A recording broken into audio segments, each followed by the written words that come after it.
So Bridget is a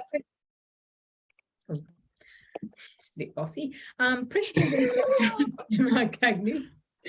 and she's the chair of the Transportation Group New Zealand, a chartered engineer of New Zealand. She completed her PhD in cognitive psychology about mind wandering during everyday driving. Bridget is a very popular engineer, we like to say. Everybody loves Bridget. She's an amazing communicator and thinker, and she takes really complicated ideas and puts them down into little chunks that the rest of us can understand. So we're all really looking forward to this presentation today, and I will hand over to you, Bridget. Thank you, Prue. I don't think I've ever been introduced using the word chunks. So if anybody can use that in the chat today, then you're going to get a prize if you use it really well. It is just a delight to be here. I am really enjoying this webinar series. I hope you all are too. So today we've got a lot to get through, lots of never before seen footage. So it's very exciting. As Prue said, my background is in engineering as well as cognitive psychology, and people say to me, oh, that's a really interesting combination. And I'm like, yeah, that's why I did it. Why don't more people do that? Engineering and psychology go together really naturally because human factors psychology, which is my interest, is about how humans and systems like built environments interact.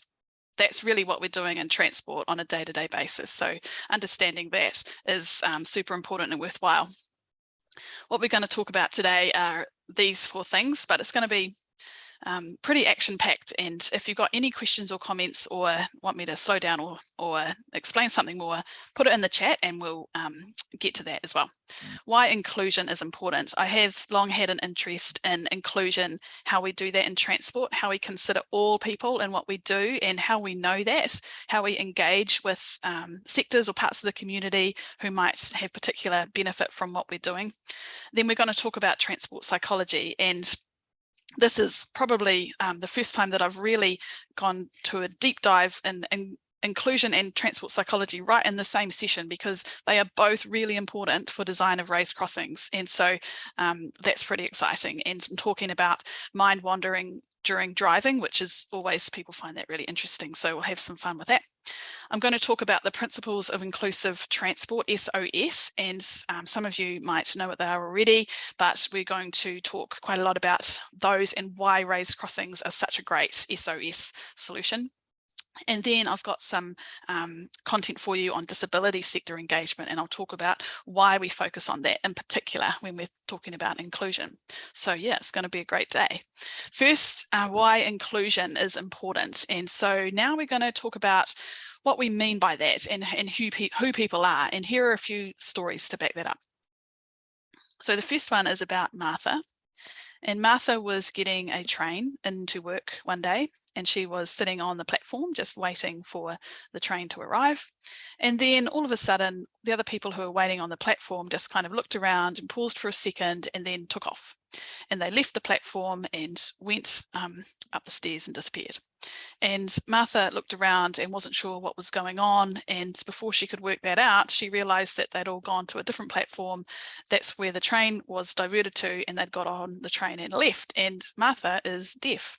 So she didn't hear the audible announcement at the station saying that there's been a platform change, and that affected her whole day because she was late for work and it was stressful and she couldn't do what she had planned to do, and it just upset her kind of equilibrium because of a lack of access to information about transport. The next story is about Lara and Kelly, and this is a friend of mine told me this true story about 2 friends who both use wheelchairs. They wanted to go to a concert in a local church hall. They had contacted the venue beforehand and found out that it was advertised as an accessible venue. It had an accessible bathroom. That's all great. So they planned to get the bus about a mile from where they were to the concert.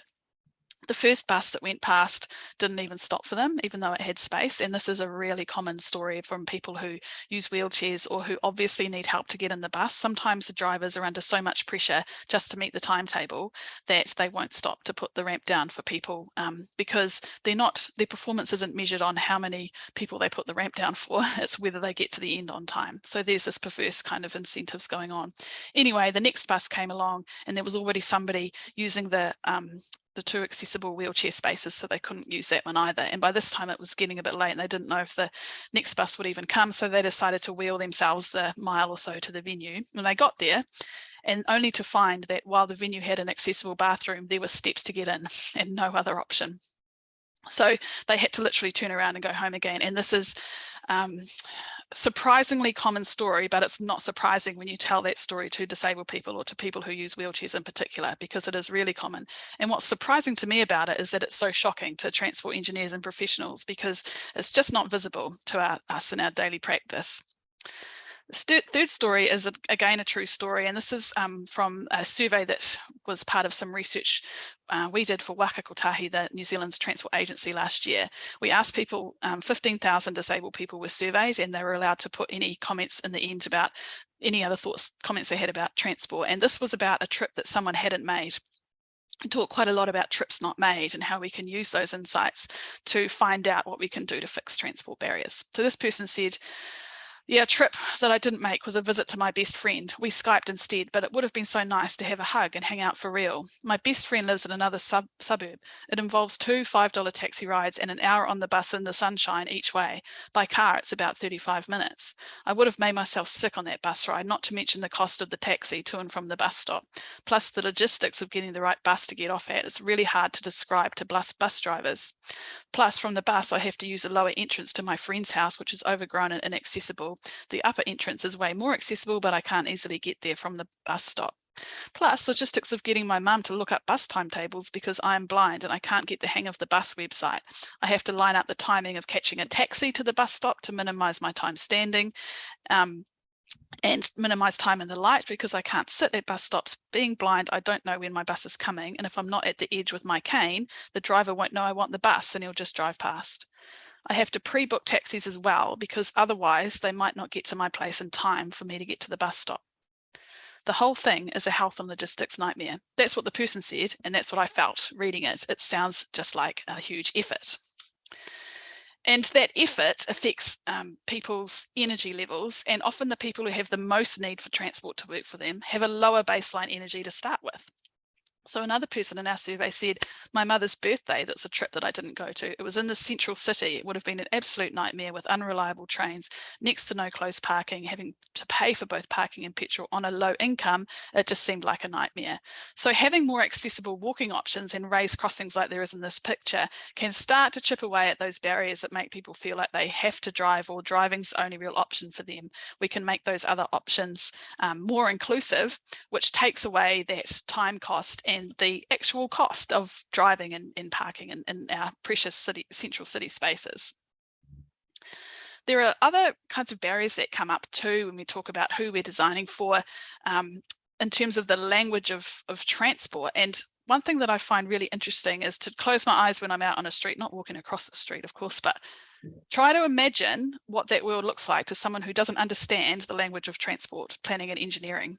So look at our backgrounds. We've all got wombats on our backgrounds, and we know exactly what they are because we read that like a book. Imagine if you didn't know what that meant. You know, it's impossible. It's impossible for us to unlearn this fluency we have about navigating the transport sector. And a lot of people don't have that. They might be visitors, they might have autism, they might have dementia, they might be blind and can't see that language going on. So it's an important challenge for us to step back and think and engage with people who aren't the same as us reading this language to understand it. Tactile ground surface indicators, tactile paving is a really good example of that language. It becomes tactile, people can feel it. It's also a visual cue that there's a crossing there. But yeah, as I say, a lot of people can't read this language. Bridget, we've just had a comment in the chat that I think is worth reading out. So this is from Brendan. And we only see the chunks of the network that relate to ourselves, but should take into account other chunks. Chunks all the way down. Exactly. The challenge. Yeah, engineers are very good at chunking and seeing things in discrete boxes the way that we've been trained to see them. So absolutely right. So now already we're all convinced that we need to think about all people in the way we do our jobs. And also what's important is to know that we will never have that experience ourselves enough to do that on behalf of people. So we need to talk to them and to use guidance and and policy that helps us push for better outcomes all the time. And one reason that we need to do that is because our legal obligations and the policy that's written into Australia, New Zealand and most countries' legislation for human rights, equitable access, disability access and all sorts of things. And I've got an example here from the Queensland government, which says as a transport network provider and employer, TMR is obligated to comply with all disability, anti-discrimination and human rights legislation. And it's interesting to read that and then hear these stories of buses just driving past people. And we know that even though these obligations exist, it doesn't mean that the world always works like that. In New Zealand as well, our government policy statement says the land transport system needs to enable a range of lower cost choices so all people can easily access employment, education, blah, blah, opportunities. And so we have these words, all people. If you're ever looking for policy to support intervention you're trying to do, especially if you're getting pushed back and said, oh, why can't we just chuck in a refuge island? It's good enough. Can all people use a refuge island? Does our local policy and obligations and everything we've signed up to say that we need to provide for all people? Well, then perhaps we need to up our efforts. And when we talk about all people, another challenge that I have myself as an engineer who's trained in the kind of chunking of language, we talk about vulnerable users or older people or what kind of users do we have here? Actually, a raised crossing provides for all humans and all of their capabilities and states. So this is not about providing these things because they're a good idea for some people, but actually everybody has different strengths and weaknesses in their life on a day-to-day basis. So for example, in terms of our sight and hearing, if I'm wearing headphones, then, you know, rocking out to The Who, which I meant to include a GIF of because this whole thing's about The Who, then I am kind of compromised crossing the street because I can't hear as well as I otherwise could. If it's a really bright sunny day and there's sunstrike and we can't see as well as we can other times, this is not just about people with permanent impairments. It's about all of us. So we think about all of ourselves and the different kinds of capabilities we have on a day-to-day basis. It won't surprise any of you to know that I am not an Olympic high jumper, for example, and some people are stronger than me and can run faster across a street or over a ditch. We all have these different variety of capabilities.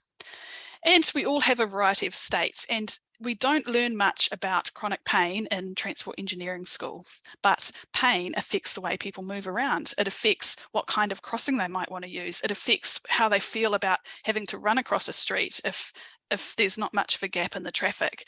So the amount of energy people have, how anxious they might be, and especially pain, which I think is a really interesting thing that we don't talk about so much in transport, affects the way people move around. And so providing accessible infrastructure is a way to make that journey as easy as possible for people in all of their states.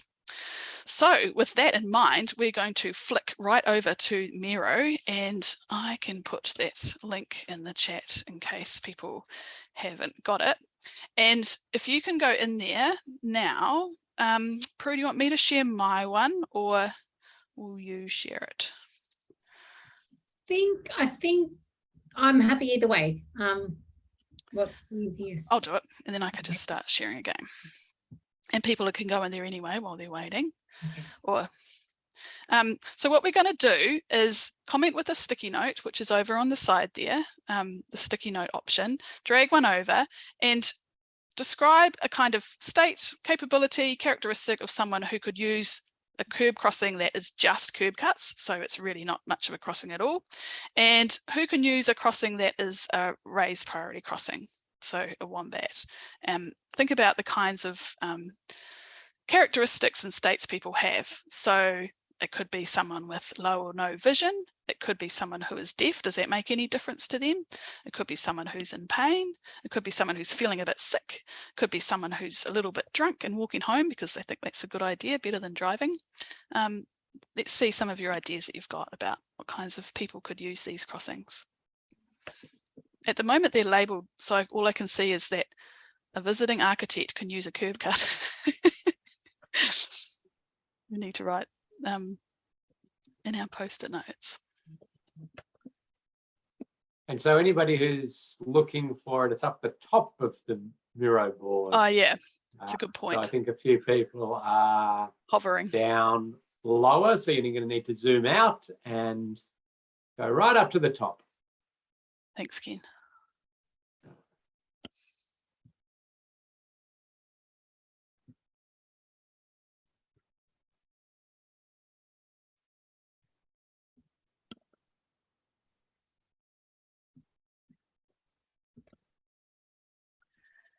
Great. So we've got an example in the bottom, someone who is a bit slower.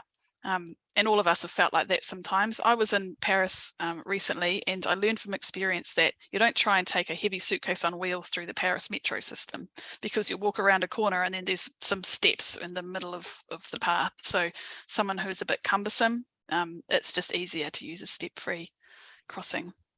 It's interesting too that it kind of depends on the context, right? Like it depends, those curb cuts might be good curb cuts, they might be rubbish ones, there might be a lip there, the surface might be good or not so good. Has anyone noticed the design flaw in that raised crossing at the bottom?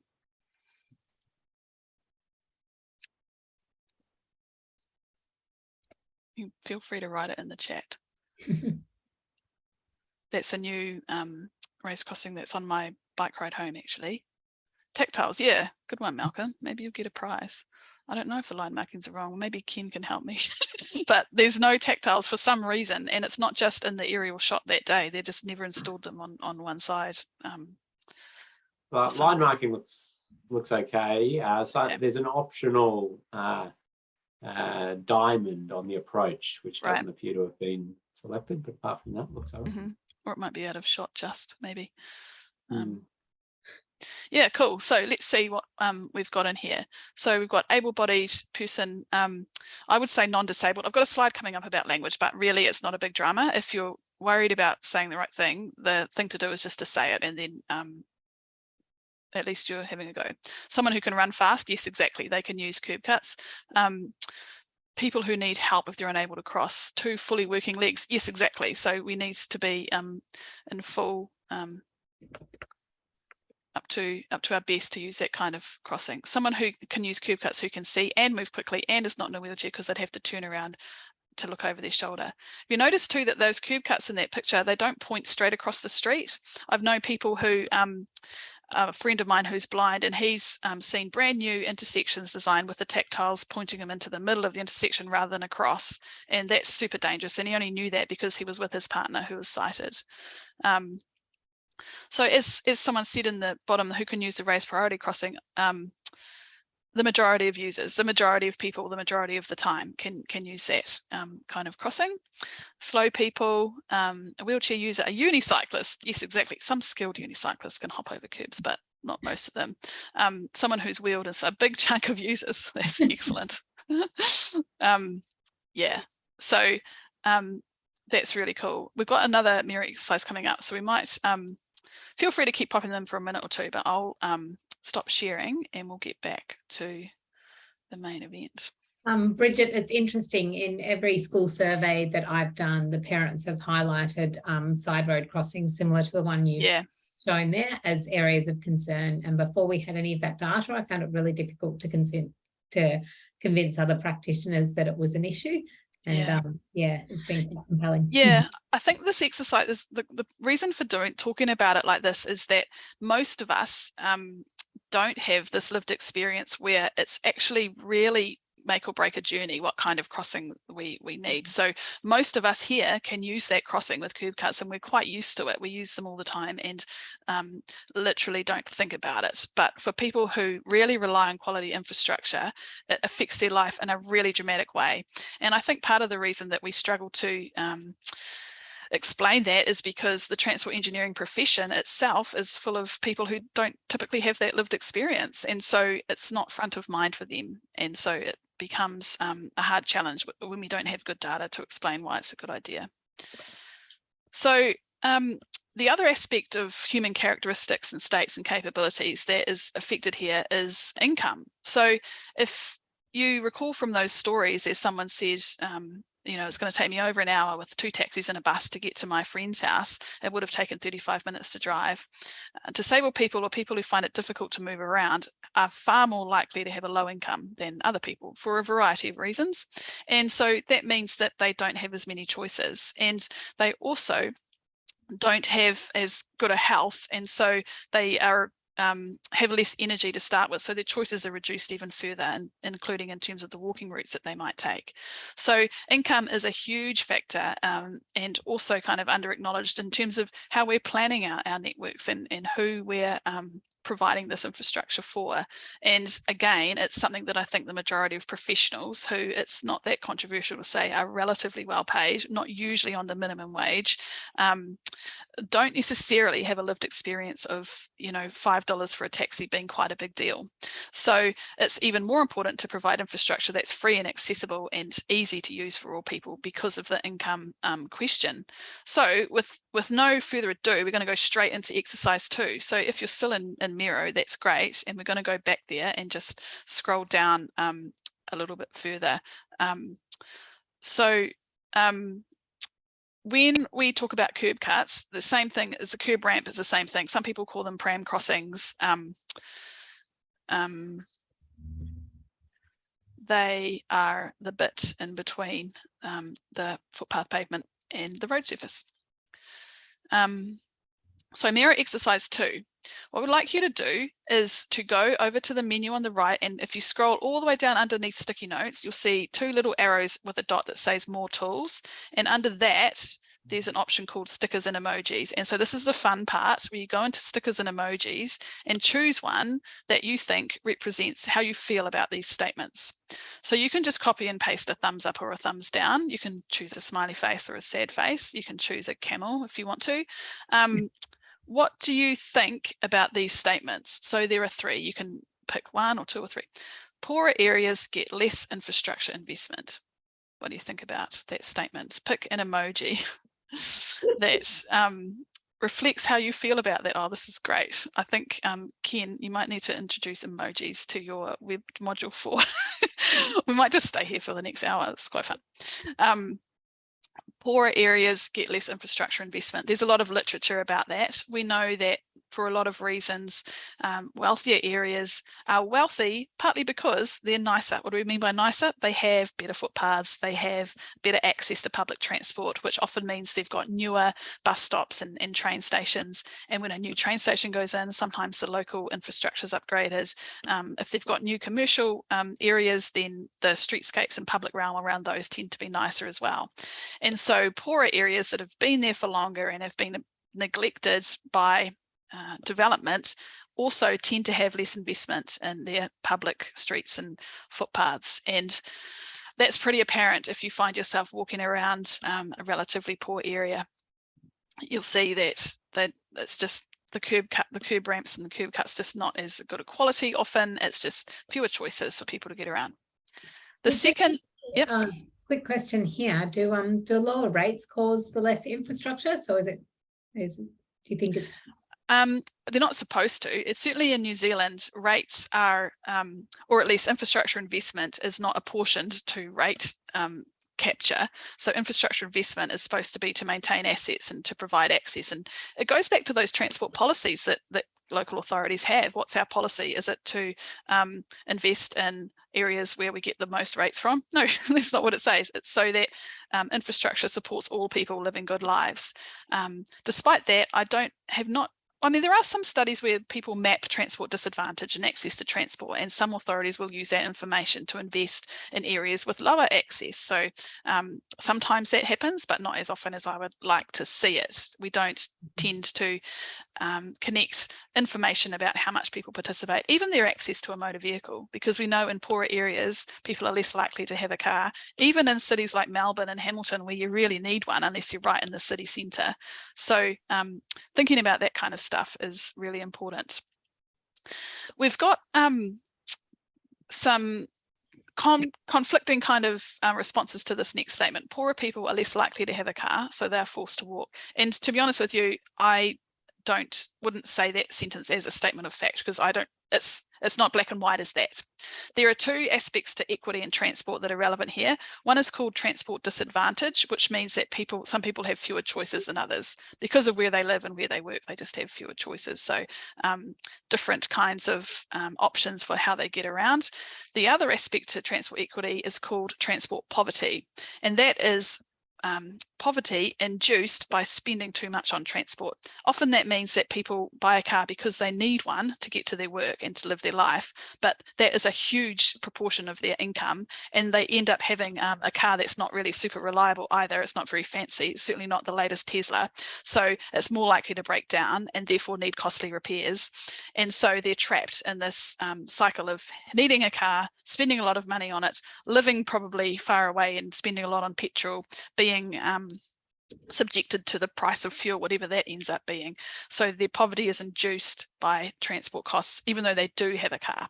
So in New Zealand, poorer areas that have higher deprivation indices, which you can get from your local statistics department, they are absolutely less likely, or they have higher rates or lower rates of car ownership per household. Fewer cars in poorer areas, but there are still a lot of cars in those places. So it's a mixed bag. People aren't necessarily forced to walk, and nobody's making them, but there are people who have fewer choices than other people. The third statement we've got on here is people in fancier cars are less likely to give way to pedestrians. There is a research paper that investigated this and found that it was true. So they found that people driving European cars, BMWs and Mercedes, were less likely than drivers of other cars to yield to a pedestrian at a priority crossing. So that was just one study, and I don't know whether it's been replicated. So like I say, quite controversial, but yeah, I just chucked that in there to see what you think. And it doesn't mean that it's an absolute correlation, because obviously there are some nice people who drive Mercedes and some, you know, not very nice people who drive very cheap cars. And that's kind of a theme of this whole talk, really. When I talk about it not being about some types of users, not others, but it's all humans and we all have variety of capabilities and states. There's not much that's black and white about transport planning. That's why you need 8 hours to learn how to do a raised crossing. It's not simple. You don't just slap one on and walk away. You have lots of stuff to think about. It's contextual, it's political often, there's trade-offs all the time, and that's why we're competent and engaged professionals learning how to do it as best we can. It's not a black and white, you know, learn it in 10 minutes situation.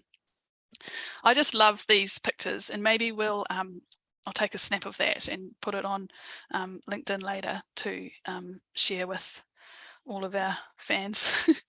Yeah, I got you a snip. Awesome, thanks, Kim. So getting back to where we were, income has got stuff to do with race crossings, and now that you've done it, here's how you find the stickers and emojis. But you did really well with that. I alluded a bit earlier to something to do with how it's all about all of us and our variety of capabilities and states, and the fact that if I'm wearing headphones, my hearing is not as good as if I'm not wearing headphones. And that comes from this really cool way of describing permanent, temporary and situational impairments. Microsoft came up with this several years ago, and they let people use this framework for free. You can just go and find it on their website, and it's a really neat way to communicate the different kinds of challenges people might have in their everyday life, and how it's not all about people in wheelchairs or people who are blind. So we have lots of different kinds of exclusion. Permanent means that somebody has a permanent impairment, and that is because of the way that they were born or the way that they live their life. They have a permanent situation they have to account for all the time. Temporary is what it says, a short-term situation. So it's, for example, me taking my luggage through the Paris metro system. I have a temporary impairment, essentially, that affects what kind of infrastructure I can use. A situational impairment is something that is related to what is going on right at that moment. So the examples here are carrying a small child, completing an additional task. So if you're driving and having a conversation, for example, that's a situational impairment. You're not completely on top of your game for either of those things. So perhaps you can comment in the chat. The situational impairment is the most interesting, because I don't think it's something that we talk about very much in transport. What do you think are some situational impairments that affect people crossing the street? So think about that. Put something in the chat, or if you're not sure, you know, feel free to ask more questions. But these are the kind of categories. So you've got, oh, you guys are onto it. Exactly. Exactly. Beautiful. Chunky Kit Kat. Like if you're eating, that's a really good point. Like if you drop a bit of your Kit Kat, do you pick it up or not? Like that's a dilemma, right? Like it depends how much it is, how much you're enjoying it, how much it's melted because it's so hot and there's no trees in your street environment. How chunky is the Kit Kat? Yeah, exactly.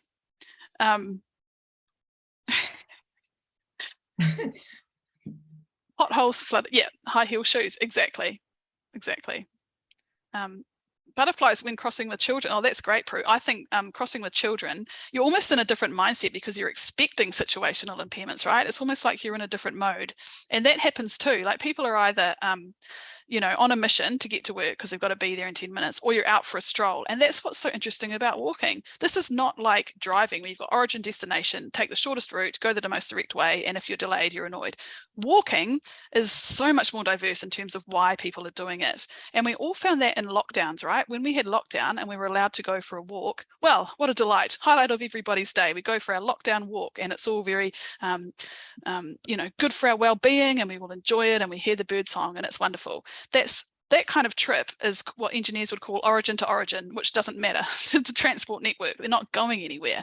But how important was it for our well-being to be able to do that?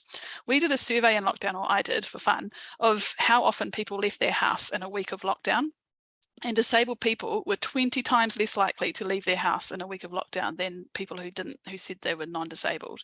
And the reasons for that were complicated, but one of them was that the infrastructure, they didn't trust that they'd be safe because there's COVID around. They didn't trust that they'd be able to keep their social distancing from other people and not get embarrassed or not get yelled at or glared at. Or, you know, a lot of people, disabled people, have anxiety because, well, you can imagine it's not very pleasant being having your life constricted in that way and having infrastructure that doesn't work for you. So yeah, you guys are great and onto it. So if you can remember that permanent, temporary and situational kinds of reasons, this is all just going into your justification for why we're going to design really nice raised crossings, put them everywhere. The list goes on and on. It really is quite an impressive list here. Yeah. I don't even know where to start even going through it, but yeah, I'm sure people are flicking through it. Yeah, awesome. This is cool because this whole inclusion and human factors kind of stuff, why it's so interesting to me is because it's so real. And I think about this stuff every time I go somewhere. Like, you know, I was biking to work this morning and there's a bridge that's closed in Hamilton, where I live at the moment, is providing great content for my social media because I bike across this bridge and it's bliss. And this morning when I came through, I bike 4 kilometers and it's, you know, noisy and traffic and they're all angry because the bridge is closed. And then I get to the bridge itself where there's only people walking and biking and I noticed a bird song. And I realized that I hadn't been able to hear, the birds were still there in the other 4 kilometers. I just couldn't hear them because of the traffic. And maybe also because of the stress when you're cycling in busy traffic. Your ears are kind of switched off to things that aren't critical to your survival. So think about these things when you're out and about, walking around, driving around. It's really common and it affects all of us as humans. So we're thinking about that, who all of us are as humans and not just designing for a certain type of person. What's interesting about working in inclusive access and working with disability advocates is that coming from a background in road safety, where I did my master's was essentially in road safety engineering, where it's all drummed into us all the time as transport professionals that we've got safe system and vision zero, and it's about reducing the risk of death and serious injury. And that rolls off the tongue, and we all understand that. It's a really important metric. It's very measurable. We measure crashes. We know a lot about them, the patterns of crashes, what causes them in terms of human factors, environment factors. We know that if we put in a raised crossing, we might reduce crashes by up to 70%. We know that because we collect all of this data. When we're talking about inclusion and these things that I'm mentioning today, the goal is not explicit in the transport sector. The goal, in my opinion, because nobody has defined it, is to encourage participation by all people. We don't measure that. We don't measure participation by disability and non-disability, so we don't really know how well we're doing in that realm, which can make it quite difficult to argue for some of these interventions that are going above and beyond, you know, just curb ramps. When we're talking about disabled people, it can be quite contentious, or at least it can feel a bit scary if we don't really know what kind of language to use. We don't want to be embarrassed or to say the wrong thing. The best thing to do to find out about how to do that is to get to know local disabled people. I'm going to talk about that a bit later on in the engagement bit, but in general, I put this slide in here. This is the first time I've told people this, but you guys are pretty special, so you get the insights with links, references. In New Zealand, we use the term disabled people because disabled people told us that was what they wanted to be called. And so these, in Australia, I've got a link here where the disabled people worked with the government to advise that both people with disability and disabled people are both used. Either of those actually is fine all around the world. So don't be afraid, basically, of using that as an excuse not to say something or not to include these considerations in your work. But if people question why you do that, as they do of me sometimes on the internet because it's international, then you've got some links. You can just Google disability language guide or something. That's literally what I did to make this slide. And you'll see that these conventions came from engagement between the government and the sector itself. So it's also good to acknowledge that sometimes if people are angry with you, it's because their life is really hard, and the best thing we can do is to be compassionate people. So now we're going to buzz through some stuff about human behaviour in traffic. And this is stepping back and thinking about driver behaviour. What's that got to do with raised crossings? I'll come to in a moment, but it is kind of obvious, right? Like, we need to understand how drivers are going to behave if we're going to keep the people on the crossings safe, and if we're going to use raised priority crossings as a speed management intervention as well, like bang for buck. So I'm interested in attention during driving because it's super interesting. Like, how do we know the perspective from another person's head? We can't. There's this Dave Matthews song, I wonder who's the best singer. I should have found that out. They could have sung it for me, probably Hafiz. I have no lid upon my head, but if I did, you could look inside and see what's on my mind. It's so interesting to me. We don't know. So in my PhD, I was interested in looking into that. As I said, what's it got to do with the who of raised crossings? I thought Bridget was always going to bang on about disability and inclusive access. Well, actually, if we think about every other module of this series, we have Hafiz talking about safe systems, humans make mistakes, all of our policies say humans are vulnerable, we need to have good speed management.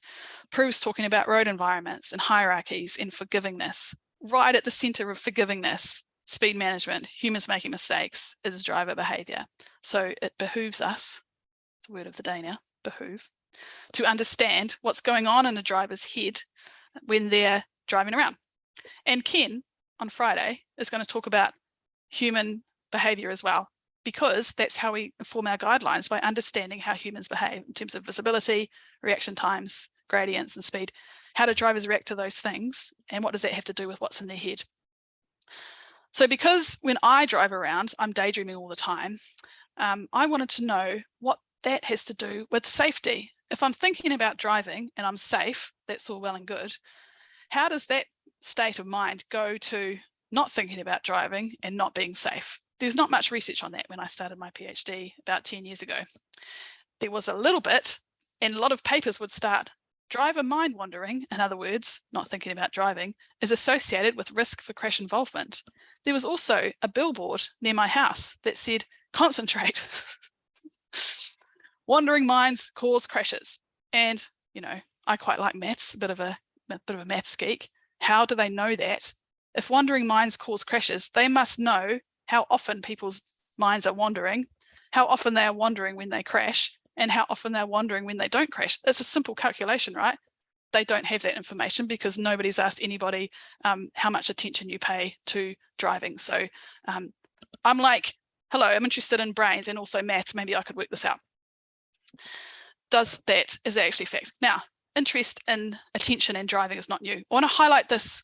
I'll send you this slide because it's hilarious, but the one on the bottom left, driving is a full-time job. The following, this is from 1936, so only Ken was around there. Driving is a full-time job. The following is an official pronouncement of the National Automobile Club of America. If there is any place in the world where silence is really golden, it is in the driver's seat. When the tongue wags, the mind lags. Driving a car is a full-time job. It cannot safely be combined with sociability, lovemaking, sightseeing, window shopping, or daydreaming.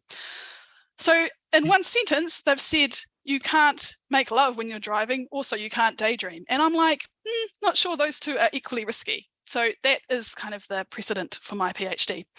And what I wanted to find out was, how frequently do drivers' minds wander if they're so risky? And what I found out 5 years later, aren't you guys lucky? You don't have to sit through all of that. Frequently. I think actually this is how it goes. 20% of the time on urban familiar streets, drivers are thinking about the driving task. 20% of the time. And how do I know that? You'll find out shortly.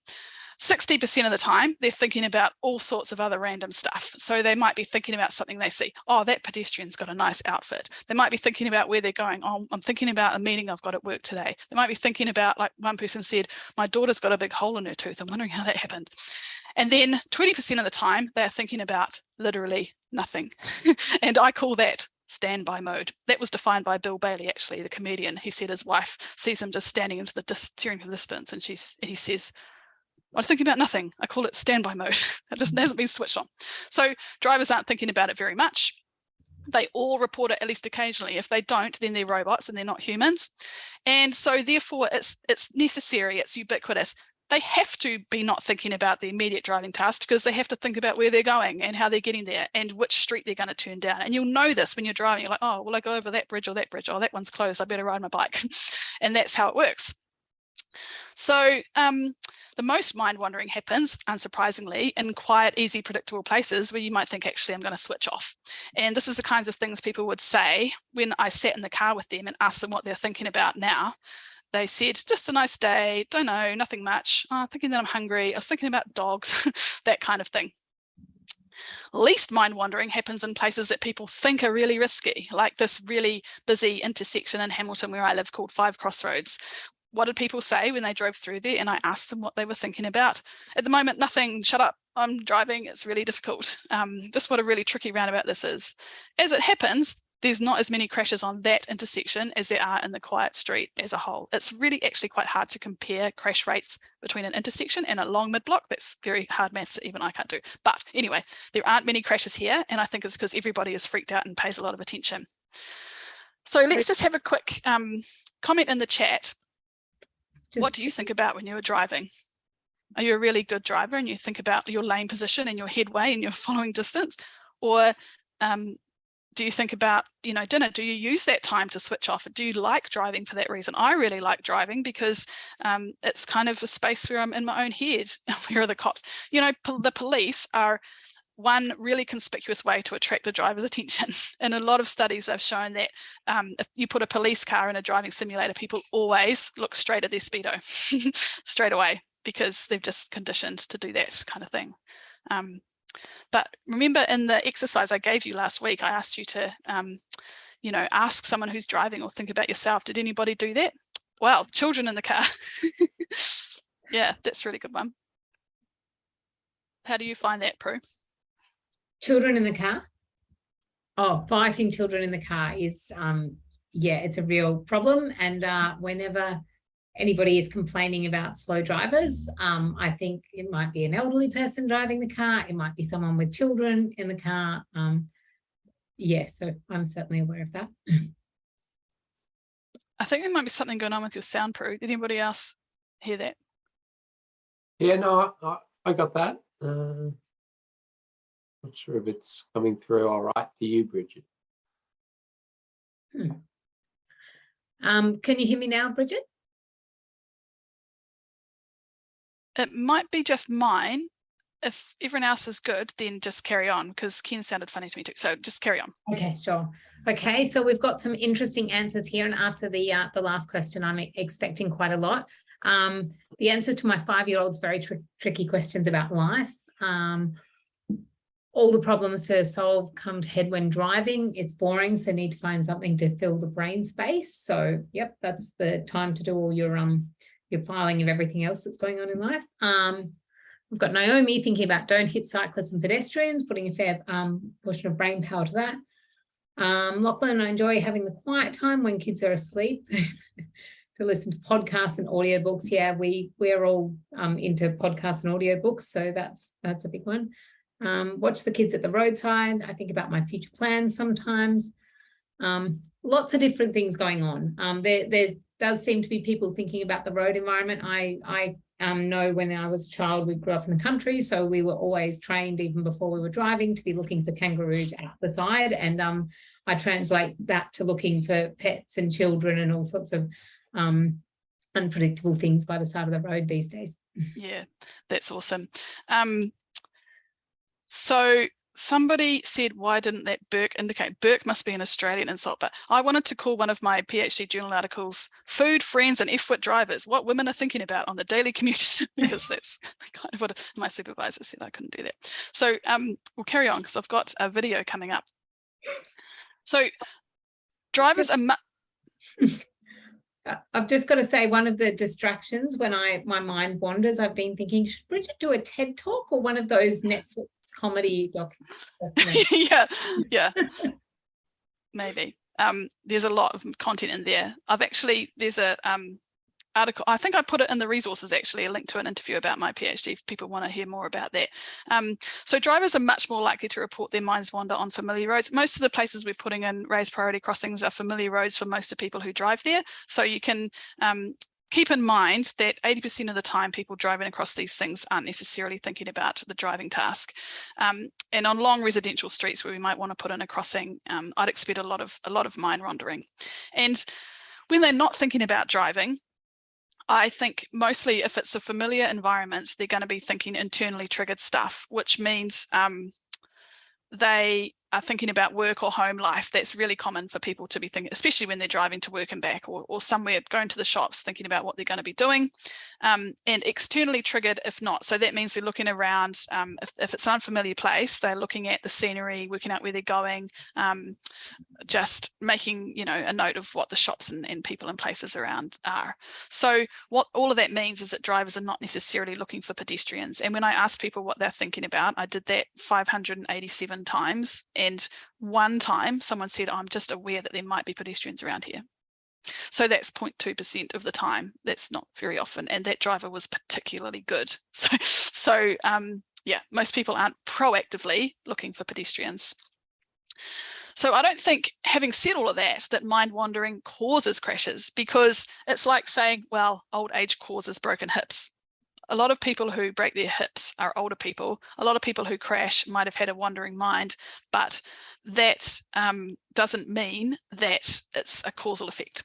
So because people are daydreaming all the time and not crashing, it's not really possible, I think, to conclude that the daydreaming was what caused the crash. So what we need to do is design environments that account for the way that humans actually are. And we know, as Hafez has talked about crashes, lapses of attention are really common in injury crashes. And that means that people do these look but fail to see kinds of things, where they're looking for what they expect to see. And if they don't see that, even if it's there, then they'll carry on. And you have a lot of crashes with motorcyclists when that happens, or cyclists, which is another reason why raised priority crossings are really good, because drivers are conditioned to expect to have pedestrians in that environment. So now I'm going to show this video of how I actually did this work, asking people what they're thinking about. I don't know if you can hear it, but it's captioned anyway.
Story checks out.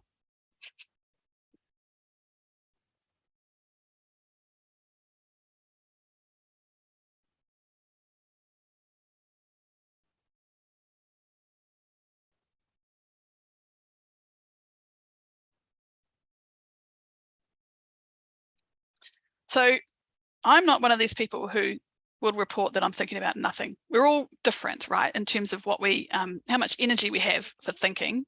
But maybe just put a comment on the chat. Which of those thought samples did you relate to the most? I'll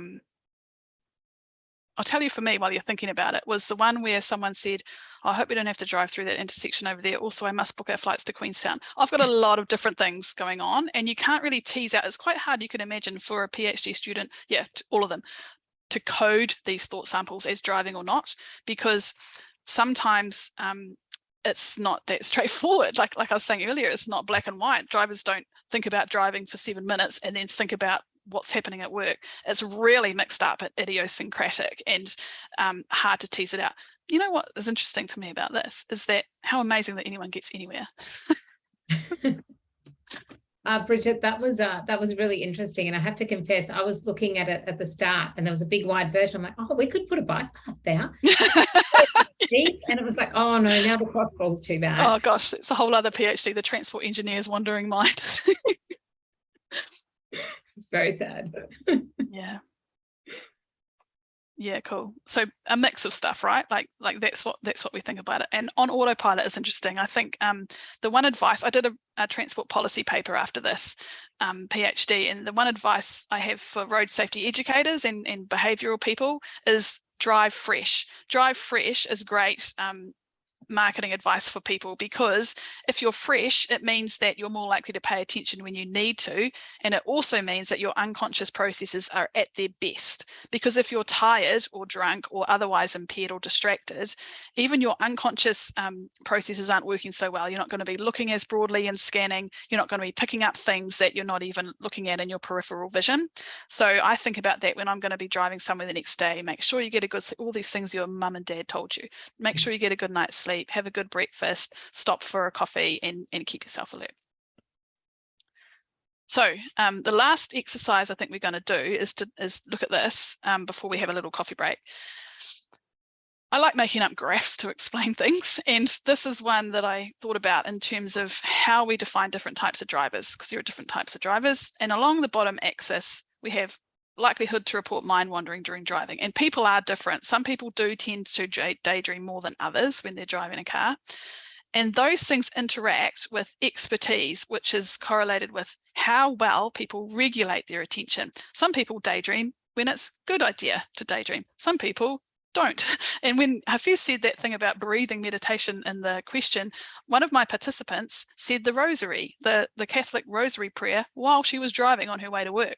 And at one point I said, what are you thinking now? She said, oh, I'm thinking about this bit of the rosary. Hang on, I haven't done the other bit yet. And I was like, so she's driving and saying this prayer, and she's not really thinking about either of those things. So there's layers, like onions, you've got layers.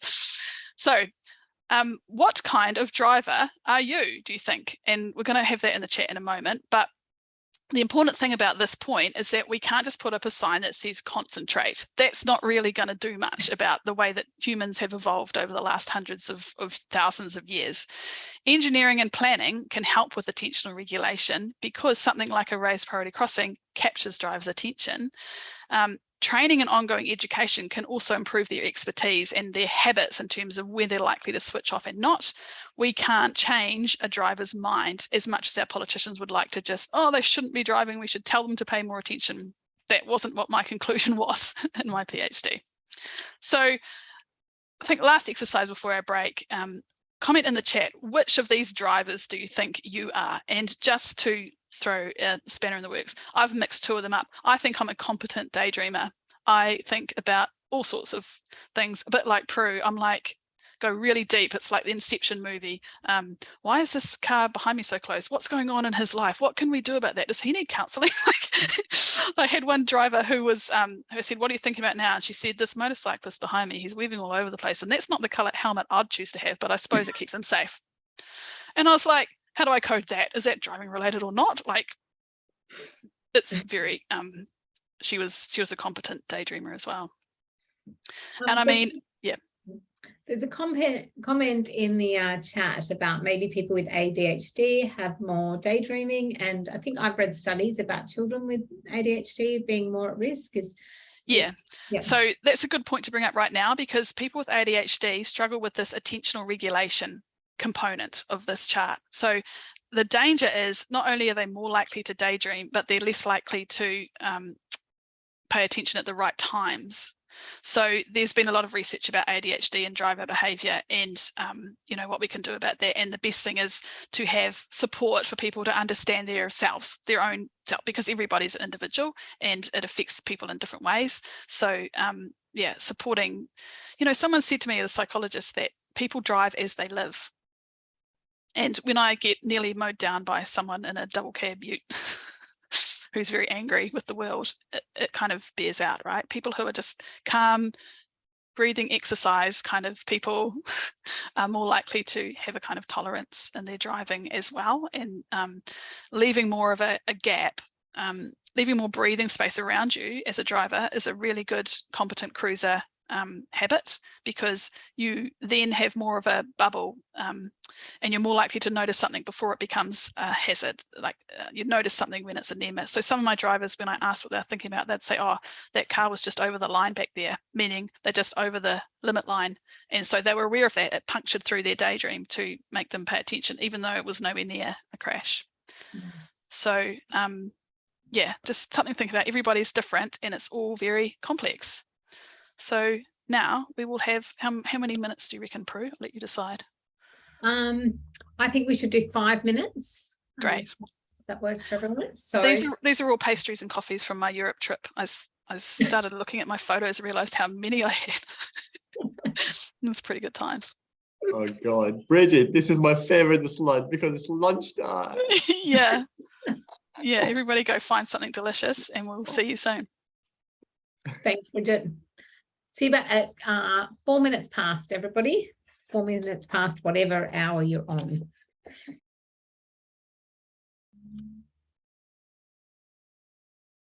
Not many people admitted to being clumsy daydreamers.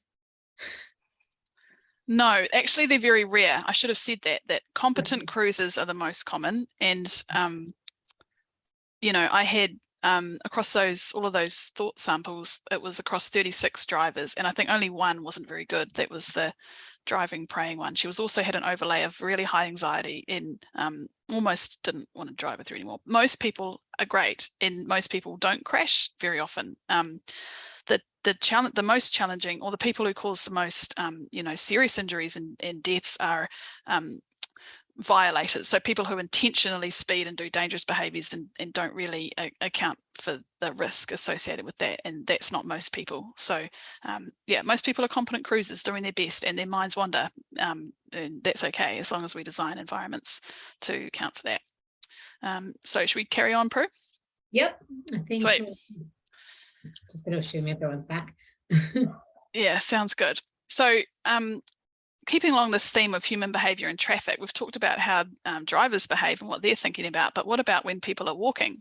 So one of the people I've met through my PhD academic kind of journey is Ilsa, and her PhD was on what we perceive, how this affects our behavior in traffic, kind of similar to my topic, but she was looking more specifically at technology like variable message signs. How do they affect people even if they don't remember? And she found that drivers would, in her study, drivers would respond to a variable message sign that tells them that the road's closed and they have to go on a different route.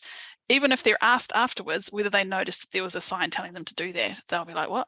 They've followed the directions, even though they didn't necessarily consciously perceive it. And so she studied walking behavior as well. And what she did was, this is her study set up in the Netherlands. She put this sandwich board sign on the middle of the streets. And she asked people after they'd walked past it whether they noticed it or not. And what she found was that everybody walked around it. So even people who diverted their path, because in the Netherlands, people are more likely to walk on the right than the left, they had to avoid this thing. And they did that, but they didn't remember seeing it. So the same kinds of things happen when people are walking as when they are driving. And we published a paper together on understanding attention in transport, systematic review of all the literature that's been published on that. So I'll put a link to that paper in the resources as well, because if anyone's interested in psychology of behavior, it's got a lot of information about the kinds of things that people notice or not, according to how familiar the environment is. So how long it takes people driving a new route for things to become automatic or unnoticed. So that was super interesting. And we looked at walking and driving and cycling. So what about cycling? I haven't talked about that much today, and raised priority crossings are good for people on bikes as well, whether they're in the traffic lane or using a cycle path. And I haven't studied cycling in particular, but this is obviously a picture of me with my bike trailer and my cello on it, and that's how I get to my cello lessons. And what's interesting about that is that when I'm riding my bike with a trailer, I feel like I'm in the same kind of mode as when I'm driving a car with a trailer. It's trailer driving mode, and you're just a little bit slower, a little bit more attentive, a little bit more aware of the traffic around you. And I feel safer biking with this setup than I do with my bike without a trailer, because drivers tend to give me a whole lot more space.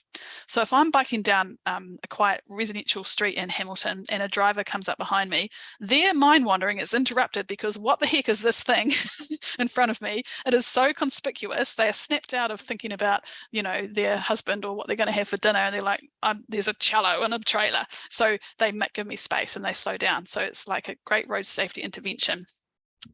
And this leads us into our third Miro exercises. This is my guesses, so this is not evidence-based, about frequency of mind wandering during different kinds of travel. All of these things are relevant for raised crossings, because we're talking about all kinds of people on the street, mixed modes and transport situations. There's not much mind wandering, I don't think, when you are a blind person walking, because I've talked to blind people who walk and they say they can't switch off because they need to be aware, on high alert basically, which is why it's such an effort to walk around and move, because if they don't, they might wander into the path of a vehicle. So they need to be paying a lot of attention. A lot of mind wandering, I think the most extreme, is what I talked about earlier when you were going on a lockdown walk around the block or through a park or something. The act of walking itself is not really what you're thinking about. You do that walk so that you can daydream and relax and switch off. So I've guessed these cycling ones. Cycling on quiet streets, for me, there's a lot of mind wandering there. Cycling in busy traffic lanes, not so much. You're kind of required to pay more attention. Most everyday driving, I've put more towards the lots of mind wandering end of the spectrum. But now we're going to go back into Miro, and I want to you to think of travel scenarios and put it on the mind wandering continuum. So I will explain this a little bit, because, oh, you guys are pretty onto it. I don't need to explain it. What I want you to do is to say, okay, this kind of person doing this kind of transport mode, walking, cycling or driving, in this situation. And the example I gave was a skilled person mountain biking on a challenging descent. I think people who do that for sport are really engaged in the mountain biking task. Not so much mind wandering, because they're looking where they're going and they're adjusting their position to account for that. But, you know, lots of mind wandering might be Bridget driving the 2-hour road between Christchurch and Timaru in New Zealand South Island that I've done 1,000 times before, because my parents live down there and the airport's 2 hours away. It's dead flat and boring, and I kind of look forward to it for that reason. You can switch off, and for me that means that I'm trusting my attentional regulation, that if something dodgy is happening in the traffic around me, then I will snap back, and I'm always driving fresh and alert, and I've had, you know, my breakfast. So it's interesting for us to think about this. What's at each end of the spectrum with not much mind wandering and lots of mind wandering, and what's all of your experiences of that?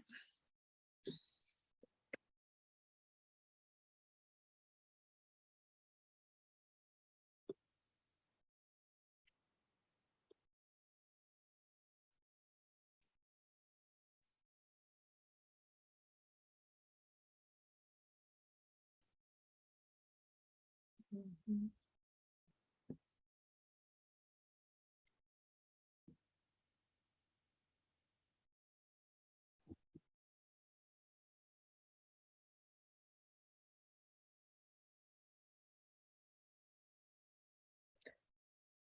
It's interesting, Bridget.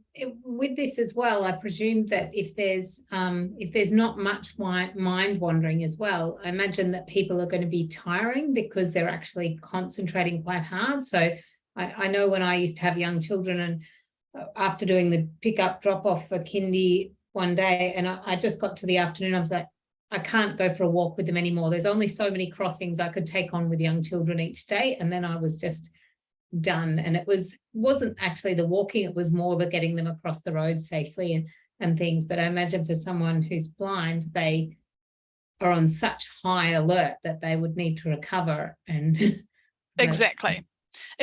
And that's the point of this whole stuff. That's why humans have evolved to daydream, because using all of your brain capacity all the time is draining. It's a big organ and it uses a lot of energy. I always think about one time I had to drive on an urban motorway that was really congested, and it was dark and stormy. So you kind of feel your shoulders tense up thinking about it. Like it takes all of your focus and concentration. And of course that is draining. You get home and you're like, oh gosh, that was tiring. And that's why, because you haven't been allowed to switch off. Interestingly, I also think that's why sometimes it can be tiring going on holiday. So let me just explain that. If you go somewhere new, even if it's a resort in Fiji, you have to think about every little thing about that place you're living in. Where's your toothbrush? Where's the rubbish bin in this place? Where's the remote control? What even channels do they have on this TV? All of the things that are usually automatic in your everyday life require your attention. And so that's why it takes a few days on holiday to unwind. People say unwind, and what I think they mean is to let their autopilot take back over so they can really relax. Well, there's certainly some great responses on this board. It's clear not much mind wandering when police are present. Walking with thongs, not shoes, your type of footwear, cycling near traffic, shopping centre, car park. I know that's something where we all go to high alert mode.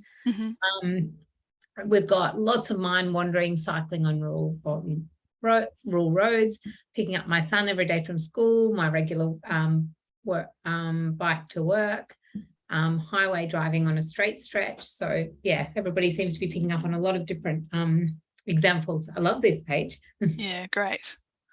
That's really cool. Thanks everyone. I'm going to stop sharing, but you can carry on there for a minute if you want to.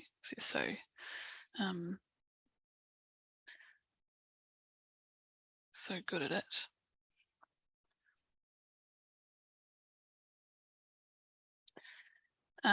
Yeah, so hopefully we've learned now that paying attention while driving is not a black and white situation. People are human, and as long as we've got human drivers, which is forever if you ask me, I don't think self-driving cars are going to take over. That's a whole other webinar.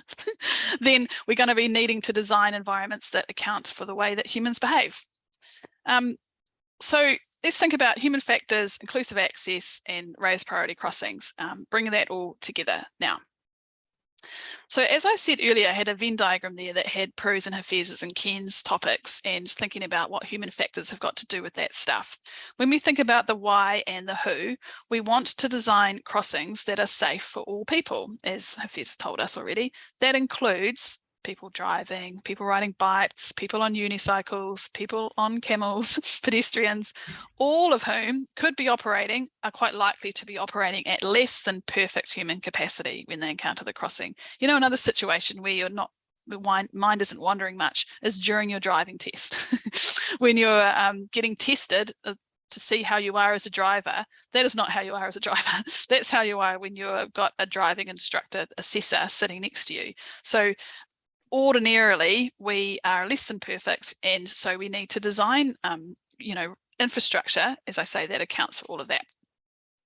When we think about what Pru was talking about in terms of the analysis of networks and functional hierarchy and where we're going to put raised crossings, it depends on who is driving and cycling and walking there now. But also we talked about the fact that, maybe warrants for pedestrian crossings aren't the greatest idea because they don't account for this latent demand that we've learned about, the potential for who might cross the street if the infrastructure was better. And in particular, people who really need a high quality crossing who don't cross there now because it's too hard, too effortful, or simply not accessible because for some reason they use a wheelchair, they might be blind, they might travel with small children often, they're not going to risk it crossing somewhere that's not comfortable for them. So we need to think about the who as well as the where at the same time. And in terms of the how, all of this stuff informs guidelines and standards that Ken is going to talk about in module 4 in terms of why do we have sight distances and gradients and visibility metrics, and where did they come from? Well, they came from understanding human limitations and building some of that factor of safety in so that we're accounting for people being less than perfect. They're not self-driving robot cars. So we need to incorporate all of that in what we design. This might be perhaps Prue, if you could do a screenshot of this one, because this is kind of the summary of this whole module, actually. How raised priority crossings work for all people despite drivers' wandering minds. Number one is that they're conspicuous. So they are likely to interrupt a driver's daydream. And when I showed that busy intersection, the place where people were least likely to report mind wandering, it's because they've been woken up from their daydream because something is going on. And a raised priority crossing is literally in their forward field of view. It's right where they're looking. They can't avoid it. So they're likely to be thinking about that. Over time, as we get more and more raised priority crossings in our environments, they might not actually actively be thinking about it when they're driving over it. That's okay because they're a speed management intervention anyway. So drivers have to go slower over these crossings, and therefore it's safer whether they're thinking about it or not. And when they're going slower, that means they're forgiving. It gives more time for them to notice whether or not there is a pedestrian in the vicinity, and it gives that pedestrian or cyclist waiting to use it more time to see whether there's a driver there. So along with that, they're also obvious. They're a really clear cue that this is a good place to cross the street. And I'm going to talk more about that obvious word coming up soon. But really, that's why it's so great to have this whole webinar series, because raised priority crossings just are the answer to all my prayers as a transport psychologist who works a lot with disabled people and inclusive access. What should we do? I say it a lot. Some people say, if you were in charge of transport budget for the city, what would you do? I'd put raised priority crossings all over the place. And if they make life a little bit more annoying for people driving, well, then maybe they'll be convinced to walk and bike and to do all these other things that are actually healthier for them. So now it's a moment you've all been waiting for. The principles of inclusive access, SOS. That's my favorite thing to talk about, and I talk about it quite a lot. So SOS stands for safe, obvious, smooth step-free choices, which is kind of SOSSC, but that doesn't sound so good. So SOS is what it is. They were developed by me after interviewing 15 disabled people for a specific project, and that project was developing Waka Kotahi New Zealand Transport Agency's pedestrian network guidance, and I was given free rein to inform that guidance with the lived experience of disabled people by connecting with disabled people. And they asked, well, how do you think we should do that? I said, well, I think I should go and talk to them, go and find out about their lived experience. So I traveled all around New Zealand, interviewed people 3 times, once in their own home or town where they would like to meet, so they could actually talk in their own environment about the kinds of challenges they had with transport. And then again, with phone interviews to talk about some of the aspects of the guidance we developed and what that meant for them. And so these principles then were developed to communicate all of that in a way that is useful for transport engineers, because I feel like if I did do a TED talk, it would be about understanding transport engineer behaviour. That's what my expertise is, because I went to engineering school and I sat through all of those design classes where engineers are trained to follow processes and to be quite black and white and to have constraints and to trade them off and to do all of that. I understand how engineering decision making happens, but also I've spent a lot of time thinking about thinking and how humans do that. And so how the transport engineer thinks is my bag, and they need something pretty simple. So SOS is what it is. We could have a list of 1,000 different criteria that are actually important for inclusive access for the range of humans and capabilities and states that we have, but they're pretty much summed up in SOS. So that's what I'm going to go through now. Safe is the one that you will know the most about already. Safe means survivable speeds, which means that everything is slow when we're mixing humans and vehicles together. So on a crossing, for example, where somebody is actually in the traffic lane, speeds need to be slow. Or we separate them out completely, and that means we have grade separation, and that's really only ideal having over bridges and underpasses where it's a really big busy road, because it's quite an effort for people to make that trip. Safe also includes feeling safe and comfortable, and a lot of the people I interviewed talked about that, especially women who travel alone at night or in dark, dodgy places. Feeling safe and comfortable is really important. So having well-lit crossings on the street are much better than having dark and dingy underpasses that go a long way around and you're exposed for longer. So we might think that this picture is a raised crossing in Hamilton, but it's not a priority crossing. Feel free to comment. I haven't got an official break to comment in the chat, but I don't necessarily think that affects how safe it is. Maybe it does a little bit because it's not as clear to a driver that it's a pedestrian crossing, but the speed management, slow survivable speeds principle is still maintained. It's not the best kind of crossing because it's not obvious. So that's the challenge there. It doesn't mean it's not safe necessarily if it's managing speeds, but it's not obvious. And this is my favorite of the SOS principles. You can all go home and tell your family that what you learned today is that it's really important that transport infrastructure is designed to be obvious for all people. Even if they haven't got an engineering degree or a transport planning degree or geography degree, it's impossible to untrain ourselves to see the world the way that people who aren't trained like us see it. So zebra markings are very obvious, and people I talked to, they'd say, oh, there's no crossing there. Even if there's a refuge island, people don't know that a refuge island necessarily is a crossing. They call a zebra crossing, they call that a crossing. They call traffic lights a crossing, and that's it. Most people living their everyday life wouldn't call other things a pedestrian crossing. So because they're not obvious to them. Obvious means that everybody knows where they're supposed to be on the street, or they're obviously excluded. So there's a fence or something, or a detour that shows you're not supposed to be here. So here we have an example of zebra crossing. This is not really an official zebra crossing because it's in private property in a car park, but I love it because car parks are usually notorious for being difficult to walk through. And this one has really obvious markings, but it's not raised. Does that affect how obvious it is? I would argue that it doesn't for the people walking. It's in their line of sight. They're walking towards it. It's very obvious to them that that's the place to cross. It's not as obvious to people in cars because they might not be able to see it if it's not raised, but it affects how safe it is, right? Because you don't have that added speed management advantage. But safe and obvious are both necessary, important. So herein lies the problem. And this is what we're addressing with the raised part of raised priority crossings. A crossing that is obvious but not safe is going to result in pedestrian injuries. And here is a picture of a mid-block signalised crossing where there was a pedestrian fatality within 6 months of it being installed. Because all it takes is for a driver to make a mistake when the pedestrian is crossing with their green signal, and they're going to collide at speed. And speed is the central factor here and why it's not safe. So that's why safe and obvious have to go together to work for the people using the crossings and for the safe outcomes to happen.